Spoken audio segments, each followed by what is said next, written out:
Hello! I'm here to show you how the DVC extension for VS Code helps you with debugging errors inside your plots.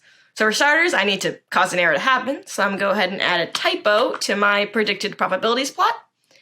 And if I look over to the plots tree, I will see that that plot is now highlighted, and if I hover over it, a tooltip will appear that gives me the error message.